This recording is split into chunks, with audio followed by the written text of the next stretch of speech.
Բարի երեկո, դուք դիտում եք Հորիզոնի գլխավոր թողարկումը։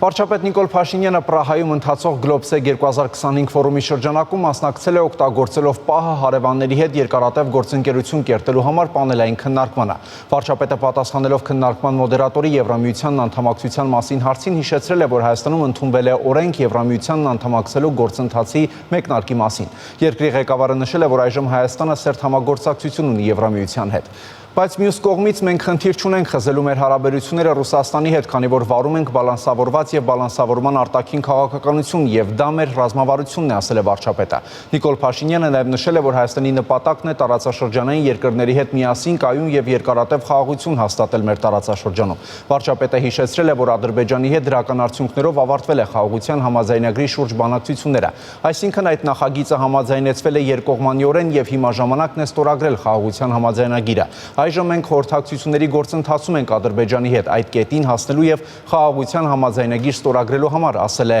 Նիկոլ Փաշինյանը։ Հայաստանի Հանրապետության անվտանգության խորհրդի քարտուղար Արմեն Գրիգորյանը մասնակցել է գտնելով կայունություն անկայուն աշխարհում խորագիրը կրող ֆորումին։ Անվտանգության խորհրդի քարտուղարը պատասխանելով իրեն ուղղված հարցերին նշել է, որ հաշվի առնելով վերջին իրադարձություններն ու զարգացումները տարածաշրջանը կանգնած է լուրջ անվտանգային մարտահրավերի առջև։ Քարտուղարը հավելել է նաև, որ Հայաստանի շարունակական ջանքերն ուղղված են խաղաղության օրակարգի առաջմղմանը, միտված են նպաստելու տարածաշրջանում կայուն եւ հարատև խաղաղություն հաստատելուն։ Արմեն Գրիգորյանը խոսելով սպառազինության ձեռքբերման մասին նշել է, որ նոր եւ ժամանակակից տեխնիկայի ձեռքբերումը միտված է միայն ու միայն պաշտպանելու Հայաստանի տարածքային ամբողջականությունն ու ինքնիշխանությունը։ Միջերկրական ռայիսինը համաժողովի շրջանակներում Հայաստանի արտաքին գործերի նախարար Արարատ Միրզոյանը հանդիպում է ունեցել Հնդկաստանի արտաքին գործերի նախարար Սուբրամանյամ Ջայշանկարի հետ։ Հանդիպմանն անդրադարձ է կատարվել միջազգային կազմակերպությունների շրջանակներում փոխգործակցության հարցերի։ Արարատ Միրզոյանը եւ Սուբրամանյամ Ջայշանկարը քննարկել են տարածաշրջանային անվտանգության հարցեր։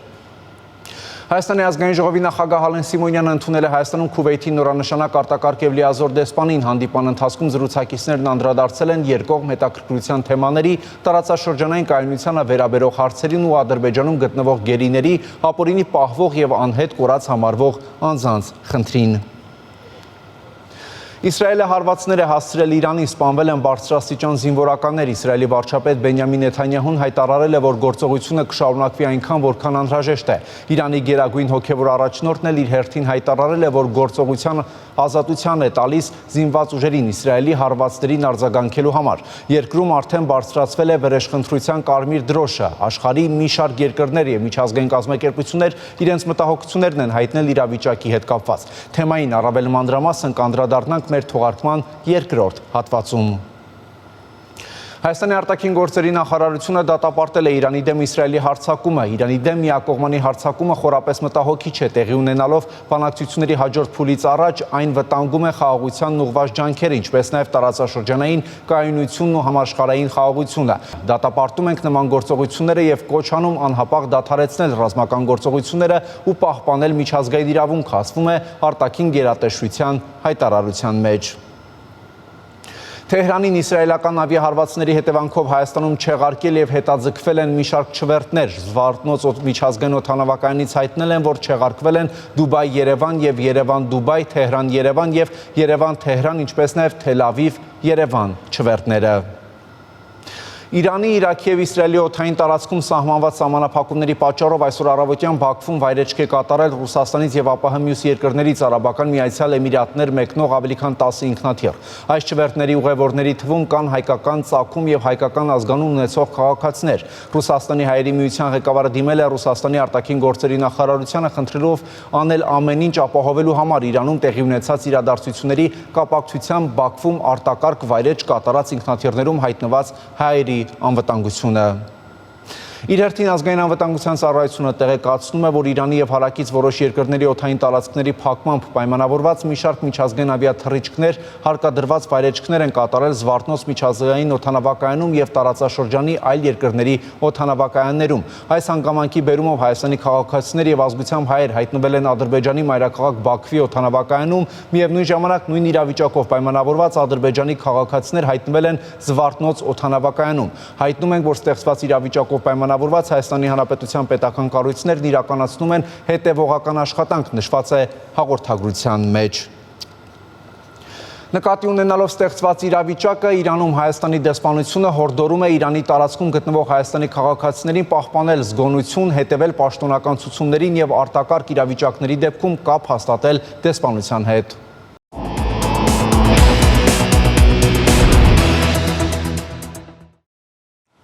Նոր մանրամասներ են պարզվել ավստրիական Գրաց քաղաքի դպրոցում տեղի ունեցած արյունալի ահաբեկչությունը իրականացրած ոճրագործի մասին, որին լրատվամիջոցները որպես հայ են ներկայացնում։ Հանցագործի էթնիկ ծագման վրա արհեստականորեն շեշտադրում անող բլոգերներով հետաքրքրվել են իրավապահ մարմինները։ Թեմայի շուրջ կզրուցենք Արտյոմ Երկանյանի հետ։ Արտյոմ, հիմա իրականում նա հայ է, թե ոչ։ Հիշեցնեմ, Գրացի դպրոցում տեղի ունեցած ահաբեկչության հետևանքով 10 հոգի մահացել են, որից 9 երեխաներ են, 28 վիրավոր կա, եւ դա Ավստրիայի նորագույն պատմության մեջ ամենազանգվածային սպանությունն է։ Սոցցանցերում եւ մամուլում տեղեկություններ տարածվել վճռագործի հայկական արմատների մասին, եւ թեև ոստիկանության տարածած տեղեկությունում նրա ազգանունը չէր հիշատակվում, նա ներկայացվում էր որպես Արտուր Ա, որոշ լրատվամիջոցներ պնդում էին, թե նրա ազգանունը Ավետիսյանն է եւ թե իբր նրա հայրը Հայաստանի քաղաքացի է։ Այսօր ես կապ հաստատեցի Ավստրիայի հայ համայնքի ակտիվիստների հետ եւ որոշ մանրամասներ կարողացա պարզել տեղի հայկական եկեղեցու քահանա Տեր Անդրեասի հետ զրույցում։ Հայկական արմատներ ունենալու տեղեկությունը չի հերքվում, բայց այստեղ հարցեր են առաջանում, թե ովքեր են տարածում տեղեկությունը նրա հայկական արմատների մասին եւ ինչ նպատակով։ Բանն այն է, որ եթե այդ Արթուրի հայրը իսկապես հայ է, ապա նրա հորը ոչ մեկ համայնքում չի ճանաչում եւ երբեք համայնքի հետ որևէ առնչություն չի ունեցել։ Վաղուց բաժանված է եղել իր ազգությամբ ավստրիուհի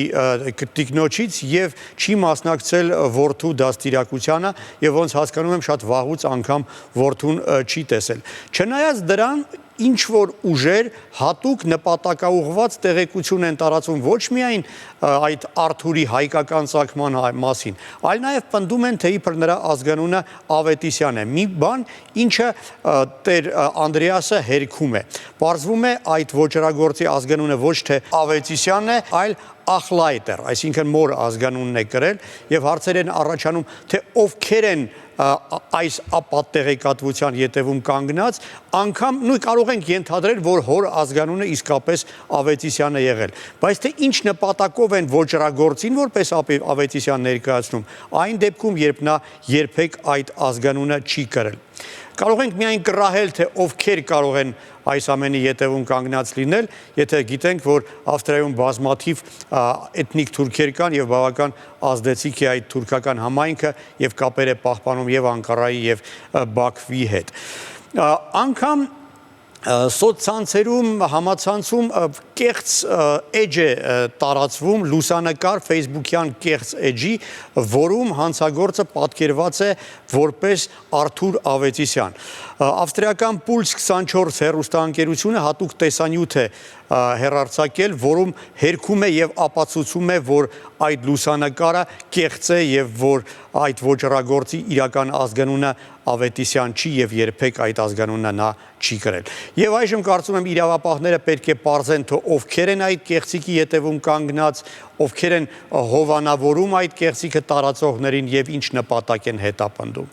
Արտյոմ, դու ասել էիր, որ Գրացում ապրող հայերը սպառնալիքներ են ստանում, պարզվել է ովքեր են այդ սպառնացողները։ Այո, հայ համայնքում բավական սպես մտահոգված են, Ավետիսյան ազգանուն կրող մեր հայրենակիցները Ավստրիայում ել ավելի մտահոգված են։ Հետաքրքիր է, որ Գրացը թեև փոքր քաղաք է, բայց այդ փոքր քաղաքում պարզվում է կա ազգությամբ հայ, որի անունը Արթուր է եւ ազգանունը Ավետիսյան։ Կարող ենք պատկերացնել, թե ինչ տագնապ է, չէ, այդ ընտանիքում։ Իդեպ նույնպես երիտասարդ է, գրեթե նույն տարեկի է։ Եվ նրան ճանաչող մարդկանցից ոմանք կարծել են, որ նա է ոճրագործը եւ անգամ նրա ընտանիքի անդամներին սպառնացողներ են եղել։ Համացանցում նրա լուսանկարներն են տարածվում եւ անգամ կոչեր են հնչում պատժել նրա հարազատներին։ Հարազատները տնից դուրս չեն գալիս, ոստիկանությանն են տեղեկացրել այս ամենի մասին։ Եվ այդ երիտասարդը իսկական Արթուր Ավետիսյանը, որը որևէ առնչություն չունի այդ ոճրագործության հետ, ստիպված է եղել տեսագրել կատարել իր ուղերձը, որում պարզաբանում է, որ որևէ կապ չունի։ Մենք համայնքի միջոցով այդ տեսաուղերձը ստացել ենք, կարծում եմ հնարավորություն կունենանք այժմ ներկայացնելու։ Այստեղ Ավստրիայում ճանաչում են որպես Արտուր Ավետիսյան։ Ես հայ տղա եմ ու հայ տղուց տենց բան չի կարա գա, ուղղակի ես չեմ կարա պատկերացնել, ես ինքս շատ ցավացնում եմ այդ մարդկանց համար, շատ վիրավորված եմ, որ մարդիկ կան, որ դաժե հավատում են, որ ու ասում են, որ այդ ես եմ արել, դաժե նկարներ են ուղարկում ինձնից, իմ մորից ու դա շատ վատ բան է ու ես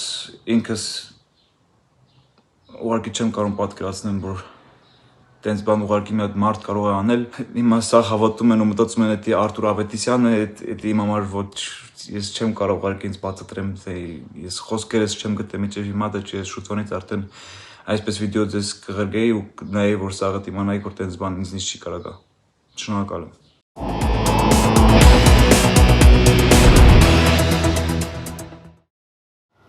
Ավարտվեց հորիզոնի այս թողարկումը, կարճատև դադարից հետո անցնող շաբաթվա միջազգային իրադարձությունները կամփոփի իմ գործընկեր Ալլա Ղալաչյանը։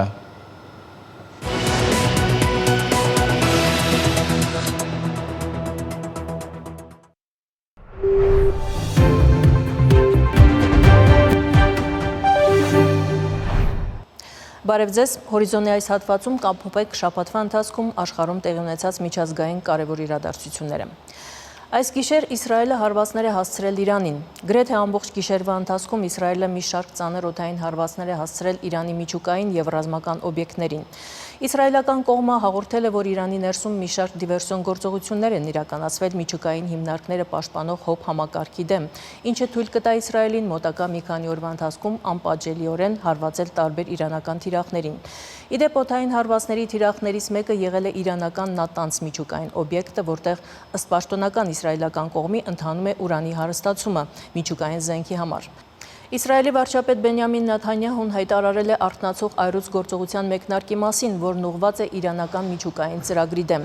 Երկրի պաշտպանության նախարար Իսրայել Կացն այս գործողությունները կանխարգելիչ հարված է անվանել եւ հայրենակիցներին նախազգուշացրել Թեհրանի կողմից հնարավոր պատասխան հարվածի մասին։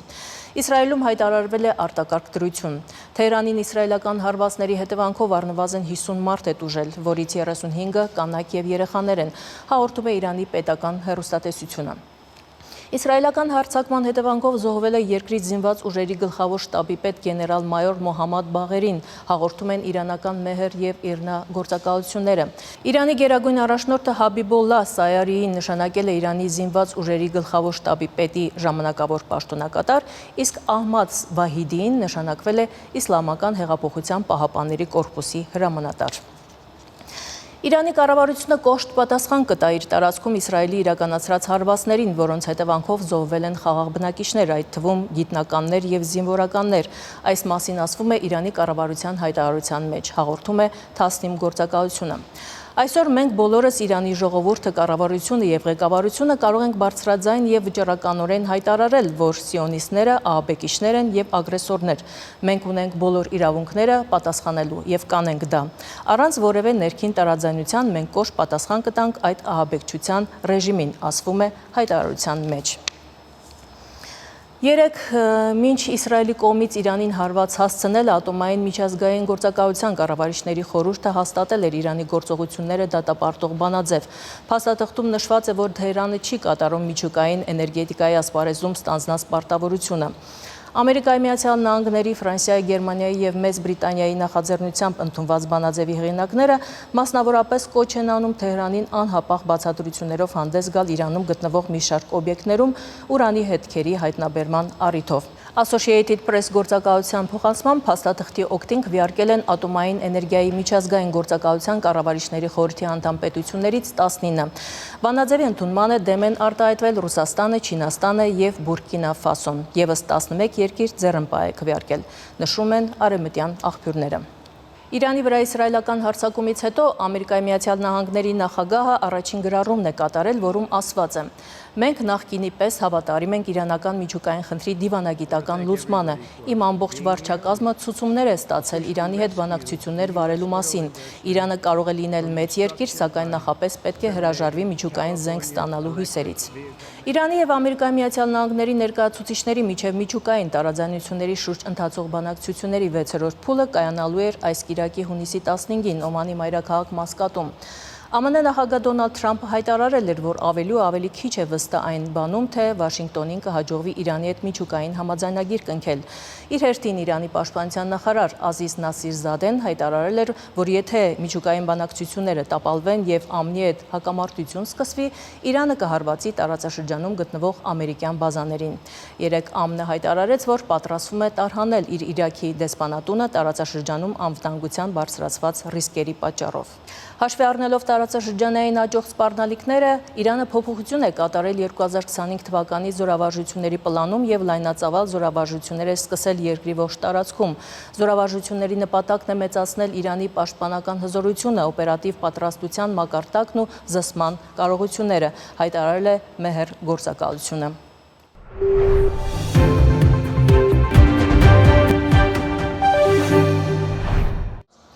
Զորավարժություններ են սկսվել նաև Թուրքիան եւ Ադրբեջանը Նախիջևանում։ Թուրքիայի պաշտպանության նախարարությունից հայտնել են, որ Հասրեդ կամրջի վրա տեղի ունեցել դրոշների հանձնման պաշտոնական արարողություն։ Զորավարժությունները կանցկացվեն հունիսի 12-ից 19-ը։ Ըստ պաշտոնական հայտարարության զորավարժությունները միտված են համախմբվածության ամրապնդմանը, օպերատիվ հմտությունների զարգացմանը եւ երկու բանակների ռազմավարական փոխգործակցության բարձր մակարդակի ցուցադրմանը։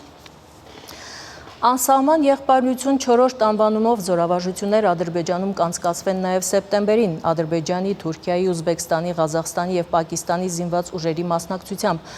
Պաշտոնական Բաքուն հայտարարել է, որ զորավարժությունների նպատակն է բարձրացնել մասնակից երկրների համատեղ օպերատիվ կարողությունները եւ նպաստել տարածաշրջանային անվտանգության ամրապնդմանը։ Հունիսի 10-ին Բաքվում տեղի ունեցել անսահման եղբայրություն 4-րդ բազմազգ զորավարժությունների պլանավորման համաժողովը։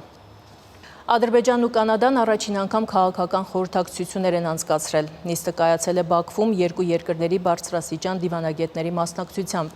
Ադրբեջանի արտգործնախարարության հաղորդագրության համաձայն կողմերը կարևորել են փոխադարձ այցելությունները ադրբեջանա-կանադական հարաբերություններում լարվածություն ստեղծող քայլերից զերծ մնալու կարևորությունը։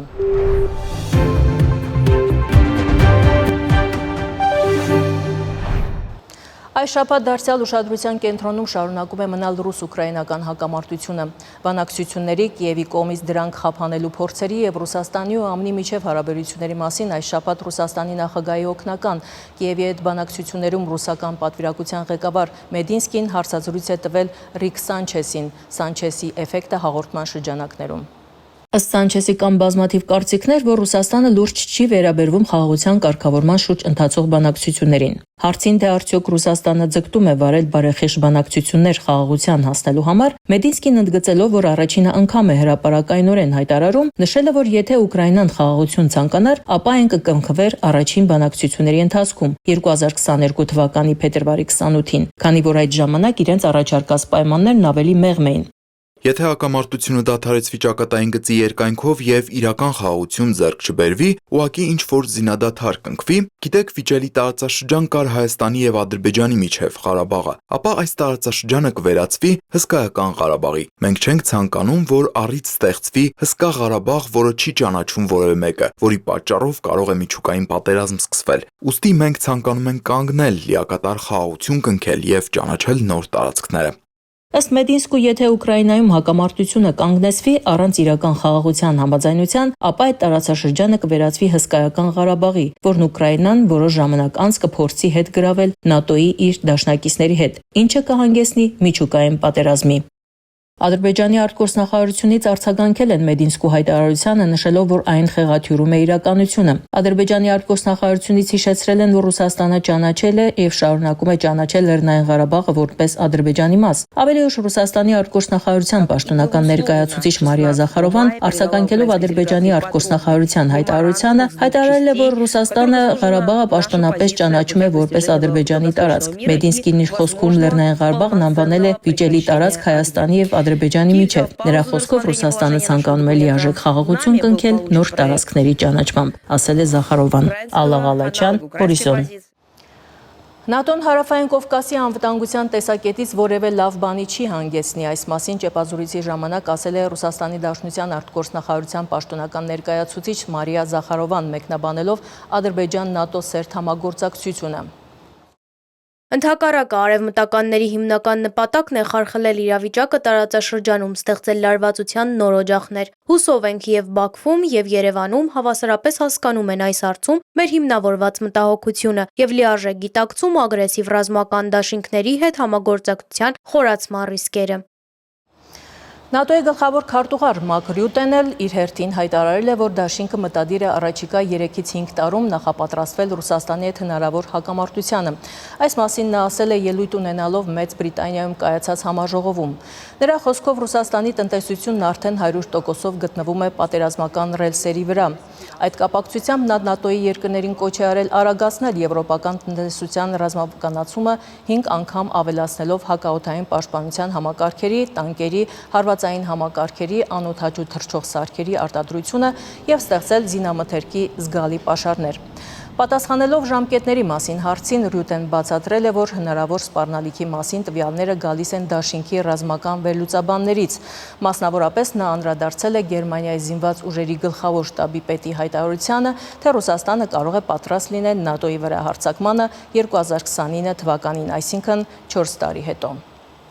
Ռուսաստանը 4 անգամ ավելի շատ զինամթերք է արտադրում, քան ՆԱՏՕ-ի բոլոր երկրները միասին վերցրած, թեև նրա տնտեսությունը 25 անգամ փոքր է դաշինքի տնտեսությունից։ Զինամթերքը ցանկացած հակամարտության հիմքն է, եթե պաշար չունես, չարժե այն սկսել։ Ինչ վերաբերում է ռուս-ուկրաինական բանակցություններին, ԱՄՆ-ում Ռուսաստանի դեսպան Ալեքսանդր Դարչիևը հայտնել է, որ Ռուսաստանն ու ԱՄՆ-ը նախնական որոշում են կայացրել հարաբերությունների կարգավորման հարցով խորհրդակցությունները Ստամբուլից տեղափոխել իրենց մայրաքաղաքներ։ Նա հաստատել է, որ պատվիրակությունների հաջորդ բանակցությունները տեղի կունենան Մոսկվայում։ Հիշեցնենք, որ Ստամբուլում ձեռք բերված համաձայնությունների շրջանակներում երեքշաբթի Ռուսաստանը եւ Ուկրաինան փոխանակել են վիրավորներին։ Կիևն ու Մոսկվան չեն նշել տուժածների ճշգրիտ թիվը։ Ռուսաստանն Ուկրաինային է վերադարձրել նաեւ 1212 զոհված զինծառայողի դիմ։ Ստամբուլում Ռուսաստանի հետ բանակցող ուկրաինական պատվիրակությունը չունի լիազորություններ քննարկելու տարածքային փոփոխությունները հնարավոր խաղաղության պայմանագրի շրջանակներում։ Այս մասին շաբաթվա սկզբին հայտարարել է Ուկրաինայի նախագահ Վլադիմիր Զելենսկին, հավելելով, որ տարածքների շուրջ միայն ինքը կարող է բանակցել ու դա կանի միայն ուղիղ Ռուսաստանի նախագահ Վլադիմիր Պուտինի հետ։ Զելենսկին վերստին պնդել է, որ Ուկրաինան իր օկուպացված տարածքները իրավաբանորեն չի ճանաչում որպես ռուսական, բայց ակնարկել է, որ հրադադարից հետո դե ֆակտո դա կարող է տեղի ունենալ։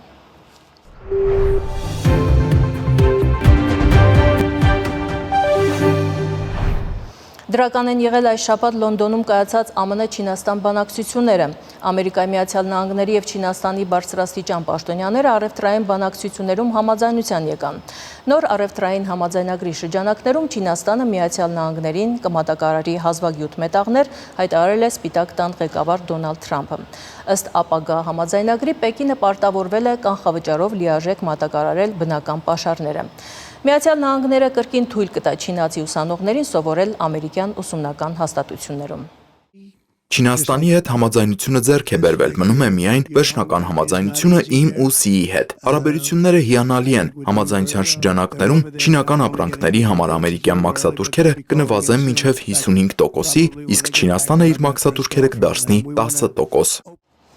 Միլիարդատեր Իլոն Մասկը զղջում է ԱՄՆ նախագահ Դոնալդ Թրամփի հասցեին արված իր հայտարարությունների համար։ Ես զղջում եմ նախագահ Թրամփի մասին անցած շաբաթվա իմ որոշ գրառումների համար, դրանք չափազանց հեռու գնացին, X-ում գրել է Մասկը։ Իր հերթին ԱՄՆ նախագահ Դոնալդ Թրամփը չի բացառել գործարար Իլոն Մասկի հետ հաշտվելու հնարավորությունը, որի հետ ավելի վաղ հեռակա վեճի մեջ էր մտել սոցիալական ցանցերում։ Լոս Անջելեսում իրավիճակը շարունակում է լարված մնալ։ Թրամփի հակամիգրացիոն ապօրինի ներգաղթյալներին երկրից վտարելու ծրագիրը անկարգություններ առաջացրեց ոչ միայն Լոս Անջելեսում, այլև ԱՄՆ 10 նահանգներում ու քաղաքներում։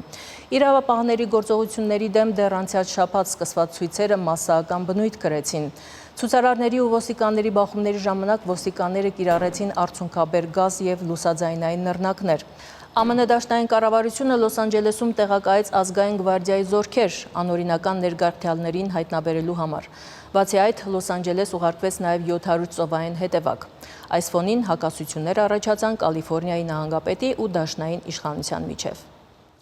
Բախումները սկսվեցին անցած ուրբաթ օրը Paramount համայնքում, որը գտնվում է Լոս Անջելեսի շրջանի հարավում։ Համայնքում հավաքված մի խումբ ցուցարարներ վեճի են բռնվել ԱՄՆ ներքաղթի եւ մաքսային ծառայության գործակալների հետ։ Վեճը վերածվել էր ծեսկրտուկի ու մասսայական բախումների։ Սկիզբ առած անկարգությունները ստիպեցին նախագահ Դոնալդ Թրամփին միջամտել, հրամայելով 2000 զինվորականների վերականգնել կարգուկանոնը Կալիֆոռնիայի մեգապոլիսում։ Սա մի քայլ է, որը միայն կսրի լարվածությունը։ Այդ ժամանակ զգուշացրեց Կալիֆոռնիայի նահանգապետ դեմոկրատ Գևին Նյուսոմը, կարծես կանխագուշակելով հաջորդ օրվա իրադարձությունները։ Կալիֆոռնիայի նահանգապետ դեմոկրատ Գևին Նյուսոմը դատական հայց է ներկայացրել ԱՄՆ նախագահ Դոնալդ Թրամփի, Պենտագոնի եւ Պաշտպանության նախարար Փիթ Հեքսեթի դեմ Լոս Անջելեսում ազգային գվարդիայի զորքերի տեղակայման համար։ Դատարան ներկայացված հայցում նշվում է, որ Թրամփը խախտել է դաշնային օրենքը եւ սահմանադրությունը։ Թրամփի վարչակազմը այս որոշումը հիմնավորել է դաշնային աշխատակիցների եւ շենքերի դեմ սպառնալիքների աճով։ Նա ոչ կոմպետենտ նահանգապետ է։ Տեսեք, թե ինչ աշխատանք է անում Կալիֆոռնիայում։ Նա ոչնչացնում է մեր մեծ նահանգներից մեկը։ Եվ եթե ես չմիջամտեի, եթե չտեղակայեինք ազգային գվարդիան, այստեղ աղետ էր լինելու։ Լոս Անջելեսի քաղաքապետը եւս քննադատել է դաշնային կառավարությանը, ասելով, որ ազգային գվարդիան տեղակայելով այն նպաստել է քաղաքում քաոսի առաջացմանը։ Քերեն Բասը կոչ է արել դադարեցնել միգրանտների դեմ գործողությունները։ Ընդհակառակ արևմտականների հիմնական նպատակն է խարխլել իրավիճակը տարածաշրջանում, ստեղծել լարվածության նոր օջախներ։ Հուսով ենք եւ Բաքվում եւ Երևանում հավասարապես հասկանում են այս հարցում մեր հիմնավորված մտահոգությունը եւ լիարժեք գիտակցում ագրեսիվ ռազմական դաշինքների հետ համագործակցության խորացման ռիսկերը։ Այս ռեյդերը պետք է դադարեցվեն, սա չպետք է տեղի ունենա մեր քաղաքում, սա արդարացված չէ։ Այն միայն նպաստում է քաոսին, սա քաոս էր, որը նախաձեռնվեց Վաշինգտոնում։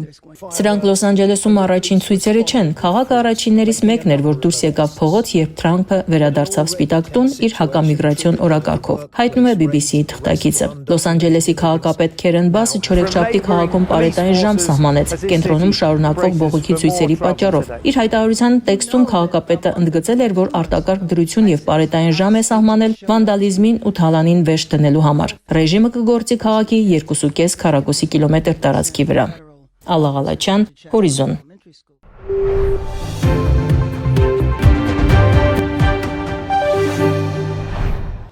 Երեք խոշոր ավիավթար է տեղի ունեցել Հնդկաստանում, 242 մարդ տեղափոխող ինքնաթիռը վթարի է ենթարկվել բնակելի թաղամասի վրա։ Մարդկանց մեծ մասը զոհվել է, սակայն ոստիկանությունն ավելի վաղ հայտնել էր, որ ողջ է մնացել 40-ամյա մի տղամարդ։ Զոհեր են գրանցվել նաև բնակելի թաղամասում։ Ինքնաթիռը բախվել էր բժշկական քոլեջի հանրակացարանին։ Այսքանն ենք առանձնացրել այս շաբաթ միջազգային լրահոսից, կհանդիպենք մյուս շաբաթ։ Ցտեսություն։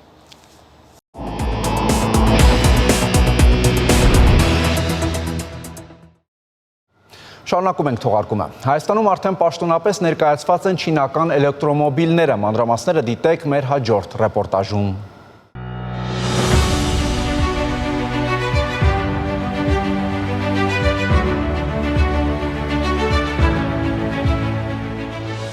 Հայաստանում բացվել է Չանգան ավտոմեքենաների ցուցասրահը։ Հարմարավետություն, խնայողություն եւ նորարարություն մեկ մեքենայում։ Չինական առաջատար մեքենաները արտադրող Չանգանը առաջարկում է ժամանակակից տեխնոլոգիաներով հագեցած մեքենաներ, որոնք համատեղում են բարձր որակն ու մատչելիությունը։ Հայաստանում Չանգանի միակ եւ պաշտոնական ներկայացուցիչը ABC Motors Group-ն է։ Վստահելի գործընկեր ձեր նոր մեքենայի ընտրության ճանապարհին։ Մենք մեր հաճախորդներին առաջարկում ենք մասնագիտական խորհրդատվություն, ավտոսրահում նրանք կարող են ծանոթանալ առկա մոդելներին, ինչպես ամբողջությամբ էլեկտրական, այնպես էլ հաջորդական հիբրիդ տեսակի, ինչպես նաև փորձարկել մեքենաների հնարավորությունները իրականացնելով test drive։ Հիբրիդային եւ էլեկտրական դասի մոդելները մինչև հունիսի 30-ը կարող եք ձեռք բերել բացառիկ զեղչված արժեքներով, ընդամենը 7 միլիոն 800 հազարից մինչև 24 միլիոն դրամի սահմաններում։ Մեքենաներն աշխատում են ռուսերեն եւ անգլերեն լեզուներով, ինչը խոսում է հավելյալ հարմարավետության մասին։ Քանի որ հանդիսանում ենք պաշտոնական դիստրիբյուտոր, վաճառում ենք միայն այդ տարվա արտադրված մեքենաները։ Մեքենաները ոչ թե գնում ենք պահեստներից, այլ մեր պատվերով, Հայաստանի պատվերով այդ մեքենաները արտադրվում են եւ նոր առաքվում ու ներմուծվում են Հայաստան։ 5 տարվա պաշտոնական երաշխիք, հաճախորդակենտրոն մոտեցում եւ աջակցություն ցանկացած պահեստամասի խափանման դեպքում։ ABC Motors Group-ի համահիմնադիր Աշոտ Կարապետյանը շեշտում է էներգետիկ արդյունավետ Չանգանը կատարյալ ընտրություն է Հայաստանի համար։ Արցախի բլոկադայի ժամանակ միայն էլեկտրական մեքենաներն էին ծառայում։ Եվ Հայաստանի համար, երբ որ վտանգը կա միշտ բլոկադայի մեջ ընկնելու, վառելիք չունենալու, էլեկտրականությունը ինքնաբավ պիտի լինի։ Այսինքն մենք համ արև ունենք, համ սոլար պաներն էլ ունենք, բարեբախտաբար արդեն շատ տեղադրած, եւ մենք պիտի ունենանք շատ էլեկտրական մեքենաներ, որոնք դարձնեն մեր տնտեսությունը ավելի էֆեկտիվ, դրսից քիչ կախված, եւ որի համար մենք մեր առաքելությունը տեսնում ենք։ Մինչև 200 կիլոմետր էլեկտրական հոսանքով, իսկ հետո մինչև 1300 կիլոմետր բենզինային գեներատորի միջոցով։ Չանգանն առաջարկում է վարել ազատ ու առանց մտահոգության, էներգիայի երբեք չսպառվող ուժով։ Զվարթ Ղազարյան, Լևոն Խաչատրյան, Հորիզոն։ Ֆինանսական կառույցներից մեկն ամփոփել է 2024-ի արդյունքներն առաջընթացի նոր հնարավորություններով, մանրամասները տեսանյութում։ Ակտիվների աճ, տարեկան շահույթի ավելացում, նշանակալի ձեռքբերումներ եւ զարգացման նոր հնարավորություններ։ Այսպես է նկարագրվում 2024 թվականի ֆինանսական տարին Հայէկոնոմբանկի դեպքում, որի տարեկան ժողովին այսօր մասնակցեցին բանկի բաժնետերերը, կենտրոնական բանկի ներկայացուցիչները, գործընկերներն ու հաճախորդները։ Հայէկոնոմբանկը նախորդ տարի ունեցել է կայուն տնտեսական աճ բոլոր առումներով, որոնք պայմանավորում են նաեւ նորարարական ծառայությունների ներդրմամբ եւ պրոֆեսիոնալ լուծումներով։ Մոբայլ բանկինգ հավելվածով հաճախորդների հեռահար նույնականացման ծառայության ներդրումը ներդրել ենք բանկային համակարգում առաջինը անցանց POS վճարումների ընդունման կարգը, ունեցել ենք շահույթի շեշտակի աճ, վարկային պորտֆելի 17.4% աճ ենք ունեցել, վարկային պորտֆելը կազմել է մոտ 342 միլիարդ։ Բանկի ակտիվներն էլ աճել են 14%-ով, պարտավորությունները 11%-ով։ Բանկը նախորդ տարի մասնակցություն է ունեցել նաև Երևանի տրանսպորտային համակարգում ֆիզիկական եւ վիրտուալ փոստերմինալների ներդրման գործընթացին։ Խորհուրդը ապահովել է բանկի արդյունավետ զարգացումը, որդեգրած ռազմավարության ներքո ճկուն համագործակցելով գործադիր մարմնի հետ։ Միջազգային գործընկերների հետ սերտ համագործակցության զարգացման արդյունքում Հայէկոնոմբանկը կնքել է վարկային մի շարք նոր պայմանագրեր։ Անցյալ տարի ներգրավել էր մոտ 70 միլիոն ԱՄՆ դոլարի ֆինանսավորում, այդ թվում հոլանդական զարգացման բանկի, վերակառուցման եւ զարգացման եվրոպական բանկի, OPEC-ի հետ, ինչպես նաև 2025 թվականին արդեն այդ հաջողությունները շարունակվել են։ Հայէկոնոմբանկը կարևորելով կորպորատիվ սոցիալական պատասխանատվությունը 2024-ին շուրջ 170 միլիոն դրամ ուղղել է կրթական, առողջապահական եւ սոցիալական ոլորտների աջակցության ծրագրերին։ Իսկ այս տարի զինվորի տան հետ համատեղ իրականացնելու ենք 2 ծրագիր։ Ծրագիրը ուղղված է լինելու առաջի հերթին զինվորի տան թողունակության բարձրացմանը եւ երկրորդը կրթական ծրագրի, որը շրջանակներում մեր տղաներից կրթություն ստանալուց հետո հետագայում աշխատանքի հնարավորություն կունենան բանկում։ Նշված ծրագրերի իրականացման բյուջեն կկազմի 50 միլիոն դրամ, որը կֆինանսավորվի Հայէկոնոմբանկի կողմից։ Տարեկան ժողովի ավարտին Հայէկոնոմբանկն ու զինվորի տունը հանդիսավորությամբ ստորագրեցին համագործակցության պայմանագիր։ Հայէկոնոմբանկից վստահեցնում են բանկի գործունեության կենտրոնում համընկնում են բաժնետերերի, հաճախորդների եւ աշխատակիցների շահերը։ Շանթ հեռուստաընկերություն, Հորիզոն։ Երևանում եւ մարզերում 5G ցանցի գործարկման արդյունքում բնակչության 65%-ը հնարավորություն կունենա օգտվել վերափոխված տեխնոլոգիայով տրամադրվող արագ շարժական ինտերնետ կապից։ Որակյալ վիդեոզանգերի իրական ժամանակում տվյալների փոխանակման եւ նոր սերնդի տեխնոլոգիաների արդյունավետ օգտագործման համար Ucom-ն առաջարկում է գերարագ 5G ցանցը, ինչի գործարկման մեկնարկը Երևանում ազդարարվել է 3 երեկոյան։ Սակայն մինչ մայրաքաղաք հասնելը կապը հասանելի է եղել նաեւ Հայաստանի այլ մարզերում։ 5G-ն արկա է եւ ունենք 35 մարզերի քաղաքներում, 3 սահմանային անցակետերում, ասելով Բագրատաշենը, Բավրան եւ Ակարակը, արդեն ունենք 5G ծածկույթ Երևանից մինչև Դիլիջան Մայրուղիում։ Nokia-ն եւ Ucom-ը համատեղ ջանքերով են նախագծել եւ կառուցել 5G ցանցը, բայց սա միայն սկիզբն է, համագործակցությունը կլինի շարունակական, նշեց Nokia-ի ավագ փոխնախագահը։ Հիմնվելով մեր մեծ փորձի եւ ոլորտում առաջատար տեխնոլոգիաների վրա մենք կառուցել ենք հզոր, գերարագ արձագանքող եւ արդյունավետ 5G ցանց, որն օգնում է Ucom-ին ապահովել բացառիկ փորձառություն իր բաժանորդների համար։ Այն կաջակցի բիզնեսներին իրենց թվայնացման ճանապարհին եւ անհատների գերարագ կապ կտրամադրի։ Ucom-ն ունի հստակ ռազմավարություն լինել լավագույն թվային օպերատորը Հայաստանում մշտապես գործելով հաճախորդակենտրոն ձևով։ Նոր 5G թարմացումը հենց դրա վկայությունն է։ Այսօր մեծ հպարտությամբ կարող ենք մենք արձանագրենք, որ մի քանի ժամ հետո մենք Երևանում կունենանք 5G, որը կարող ենք ասել աշխարհի քիչ երկրներում է հասանելի։ Ցանցը, որի մաս է կազմում Nokia-ի նոր AirScale ռադիոմուտքի սարքավորումը 5G Core եւ IMC Voice Core-ը, ինչպես նաեւ IP երթուղավորման լուծումները հասանելի է Ucom-ի կանխավճարային եւ հետվճարային շարժական հեռախոսակապի բոլոր բաժանորդների համար։ Ucom-ի հետ համատեղ մենք նոր տեխնոլոգիական սերունդն ենք ներդնում Հայաստանում։ Մենք գնահատում ենք Հայաստանի կառավարության ջանքերը թվային տնտեսություն ստեղծելու գործում, որը հնարավորություններ կբացի տնտեսական աճի համար, բոլոր ճյուղերի եւ արդյունաբերության ոլորտի համար։ Ucom-ի ցանցի արդիականացումն ու օնլայնումը շարունակվում է յուրաքանչյուր հաճախորդին բերելով ավելի որակյալ կապ եւ հնարավորություններ։ Զվարթ Ղազարյան, Լևոն Խաչատրյան, Հորիզոն։ Շանթի եթերում լրատվությունն այսօր այսքանն էր, ես ձեզ հրաժեշտ եմ տալիս մաղթելով խաղաղ եւ բարի գիշեր։